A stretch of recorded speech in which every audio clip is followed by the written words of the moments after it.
Play sit and go tournaments 24/7 only on Ace 2-3. This game involves an element of financial risk and may be addictive. Please play responsibly and at your own risk. अफगाणिस्तानातील भारतीयांच्या सुटकेसाठी भारतीय वायुदलाचं विमान हे काबूलमध्ये दाखल झालेलं आहे। भारतीय वायुदलाचं C-17 globe master विमान हे काबूल एअरपोर्टवर पोहोचलेलं आहे। काबूलमध्ये दूतावास आणि इतर प्रकल्पाचे कर्मचारी मिळून 200 जण सध्या सुटकेच्या प्रतीक्षेत आहेत आणि त्यांनाच भारतात आणण्यासाठी हे विमान आता अफगाणिस्तानातल्या काबूल एअरपोर्टवर दाखल झालंय। 200 जण आता सुटकेच्या प्रतीक्षेत आहेत। यामध्ये भारतीय दूतावासातल्या कर्मचाऱ्यांचाही समावेश आहे। भारतीय वायुदलाचं C-17 ग्लोब मास्टर हे विमान काबूलला पोहोचलेलं आहे। काबूलमध्ये दूतावास आणि इतर भारताचे जे काही प्रकल्प होते ज्यांची कामं अफगाणिस्तानमध्ये सुरू होती त्या प्रकल्पाचे कर्मचारी असे एकूण मिळून 200 जण सध्या सुटकेच्या प्रतीक्षेत आहेत।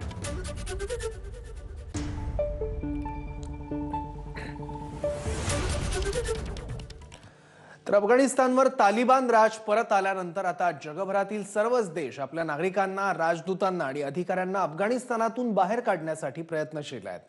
अफगाणिस्तानची राजधानी काबूलमध्ये या घडीला तब्बल 200 भारतीय नागरिक आहेत। यात भारतीय राजदूत आणि राजनैतिक अधिकारी आणि सरकारी कर्मचारी आहेत ज्यांची सुटका होणं आवश्यक आहे। याशिवाय काबूल शहरातल्या गुरुद्वारात जवळपास 280 अफगाणी शीख नागरिक आहेत ज्यांनी सुटकेसाठी भारताकडे याचना केली आहे। to evacuate all these individuals because their life is now really at danger. So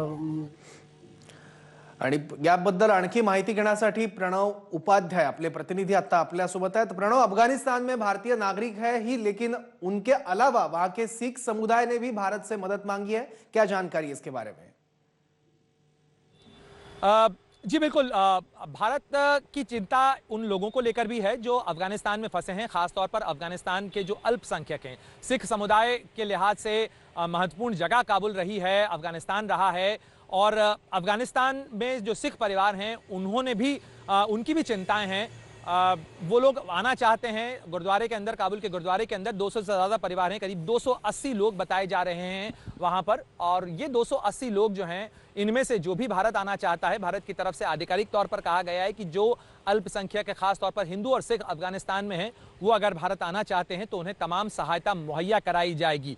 अब सवाल इस चीज़ को लेकर है कि किस तरीके से ये सहायता मुहैया की जाएगी, लॉजिस्टिक्स किस तरीके से वर्कआउट होता है, जहाज़ कैसे जा पाते हैं, लोग एयरपोर्ट तक कैसे पहुंच पाते हैं, ये तमाम चीज़ें सुनिश्चित की जा रही हैं। हालांकि इस बीच काबुल के गुरुद्वारे में पहुंचकर तालिबान के जो प्रतिनिधि हैं उन लोगों ने भी बातचीत की है, उन्होंने भी एक एश्योरेंस देने की कोशिश की है और साथ ही उनकी तरफ से ये बयान भी दिया गया, कहा गया कि अगर किसी तरीके की कोई सुरक्षा की चिंता लगती है तो वो सीधे मोबाइल नंबर्स पे दिए हैं, उन्होंने साझा किए हैं, उन पर अपना फ़ोन कर सकते हैं, उनसे सहायता मांग सकते हैं, उन्हें पूरी सहायता दी जाएगी। और इस तरीके के बयान तालिबान की तरफ से भी दिए गए हैं। बीते अगर हम 24 घंटों की बात करें, यानी तालिबान के काबुल शहर में दाखिल होने के बाद की स्थितियों की बात करें तो कोई बड़ी हिंसा की वारदात नहीं हुई है, कोई बड़ा खून खराबा नहीं हुआ है। पैलेस के अंदर, यानी जो राष्ट्रपति का कार्यालय है, राष्ट्रपति का दफ्तर है, वहाँ पर तालिबान दाखिल ज़रूर हुए हैं, लेकिन ये एक ब्लडलेस तख्ता पलट है एक तरीके से, क्योंकि इसके अंदर कोई खून खराबा नहीं हुआ। अशरफ गनी छोड़कर जा चुके थे,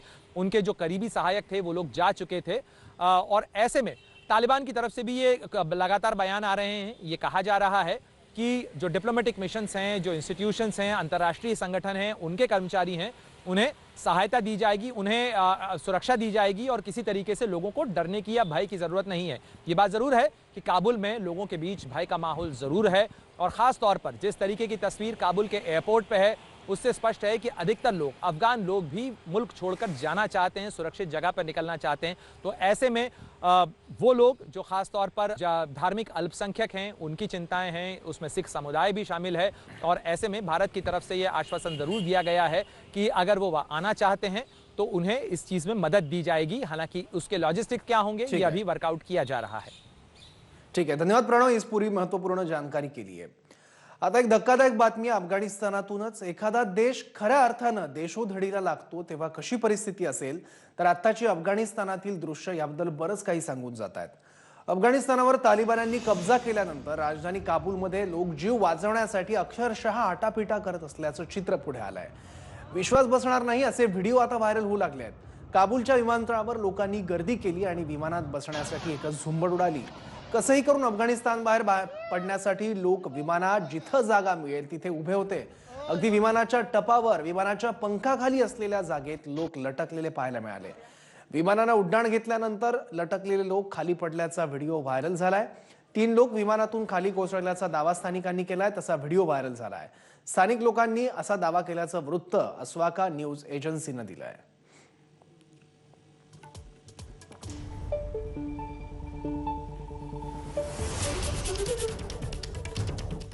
तर आंतरराष्ट्रीय संबंधांचे अभ्यासक डॉक्टर शैलेंद्र देवळाणकर यांनी या सर्व परिस्थितीवर काय म्हटलंय बघूयात. काबूलमध्ये तालिबानी फौजा शिरून काही तासच उलटलेले नाहीये. ती इतकी कमालीची अस्थिरता, अनागोंदी परिस्थिती ही अफगाणिस्तानमध्ये निर्माण झालेली आहे.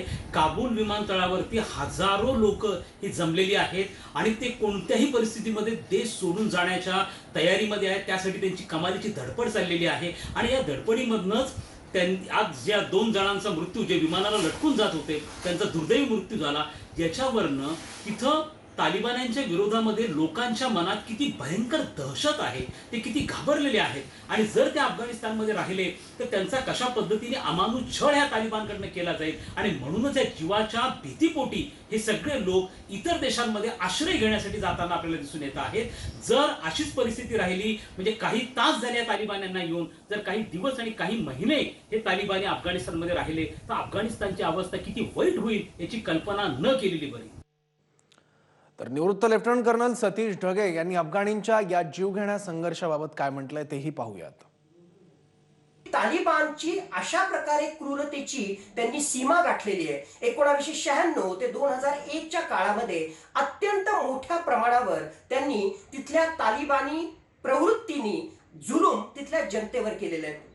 आता 2021 नंतर सुद्धा ज्यावेळेस तालिबान्यांनी अफगाणिस्तानवर वर्चस्व प्रस्थापित केलेलं आहे, पुन्हा तेच दिवस अफगाणिस्तानच्या जनतेच्या नशिबी येऊ शकतील.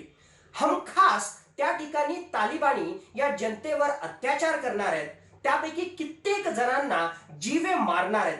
म्हणजे 100% जीव जाणार हे नक्की. मग त्याच्या दुसऱ्या बाजूला जर आपण पाहिलं, जर विमानामध्ये आपण लटकलो आणि 0.00001% जरी पॉसिबिलिटी असली, तशी जरी शक्यता असली वाचायची, तर त्या शक्यतेच्या अनुषंगानं एवढी मोठी रिस्क घेण्यासाठी सुद्धा हे लोक तयार झालेले आहेत. यातून एकच गोष्ट दिसते की किती मोठ्या प्रमाणावर तालिबानची दहशत तिथल्या लोकांवर आहे.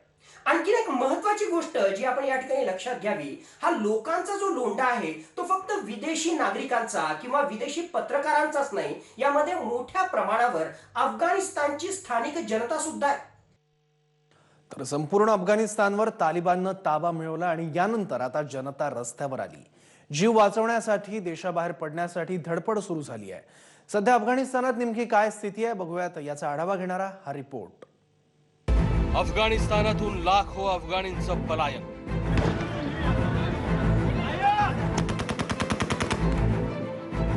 काबूल विमानतळावर अफगाणींचा आक्रोश.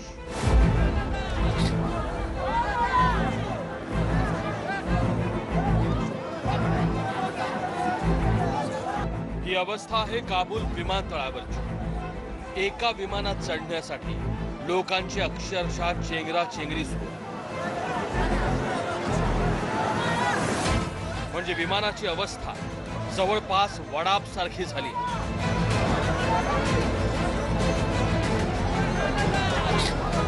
काही जण तर विमानाच्या शिडीलाच लटकताय. या एका दृश्यावरून अख्ख्या अफगाणिस्तानची अवस्था काय आहे हे लक्षात येतं.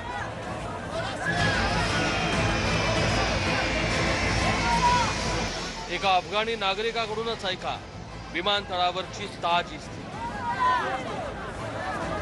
Individuals are sleeping there. You know, these are. You can see that now it's early morning, but no process yet.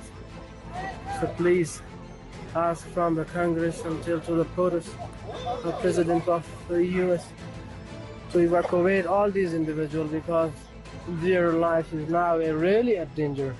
So they couldn't go outside. If they go outside, we don't believe on Taliban.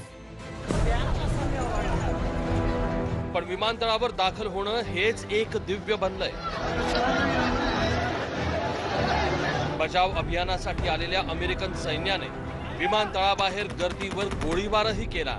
त्यात 3 जणांचा मृत्यूही झाला.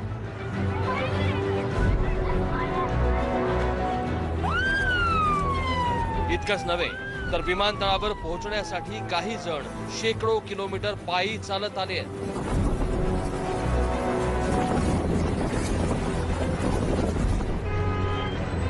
ज्यांच्याकडे गाड्या आहेत ते भयंकर traffic jam मध्ये अडकले.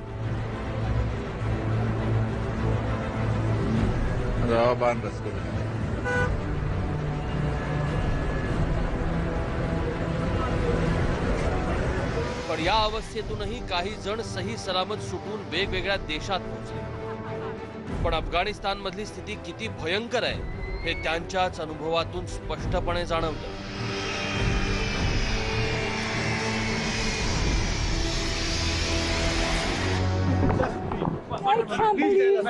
I can't believe the world abandoned Afghanistan.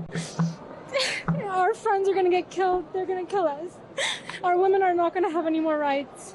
And that's all. I can talk another day. गेल्या 2 दिवसात भारतासकट अनेक देशांनी आपल्या नागरिकांना मायदेशी परत आणले. पण आता काबूल विमानतळावरची अराजकता पाहता अफगाणिस्तानातच अडकलेल्या नागरिकांना तालिबानच्याच भरवशावर राहावं लागणार आहे. फक्त विमानतळावर ही अवस्था तर अख्ख्या अफगाणिस्तानात काय असेल फक्त विचार करा. ब्युरो रिपोर्ट, एबीपी माझा.